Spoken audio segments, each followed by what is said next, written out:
মিতার সবেমাত্র বিয়ে হয়েছে। বিয়ের পর থেকে তার মাঝে অস্বাভাবিক কিছু আচরণ লক্ষ্য করছে তার স্বামী এবং শাশুড়ি। এই ঘন্টার পর ঘন্টা চুল ছেড়ে ছাদে বসে থাকতো। স্বামী বারণ করলেও কথা শুনতো না। তিনজনের খাবার একাই খেয়ে ফেলতো এবং একা একা বিড়বিড় করে কি যেন পড়তো। অকথ্য ভাষায় গালাগালিও করত। সবাই বলাবলি করছে বউটাকে ভূতে ধরেছে। গ্রামের প্রতিবেশীরা বলল একটা ভালো ওঝা দেখান। তাই তার স্বামী গ্রামের নামকরা একটি ওঝাকে বাড়িতে নিয়ে আসেন। ওঝাকে দেখে তার বউ আরো বেশি ক্ষিপ্ত হয়ে গেছে।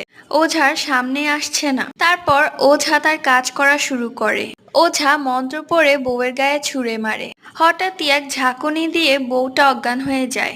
ওঝা তাকে আজ থেকে 7 দিন পর্যন্ত বাইরে বের হওয়া নিষেধ করে দেয় এবং এও বলে বউয়ের ওপর একটা খারাপ পিশাচের নজর পড়েছিল, যার জন্য সে বউকে ধরেছে। এখন আর কোনো সমস্যা নেই।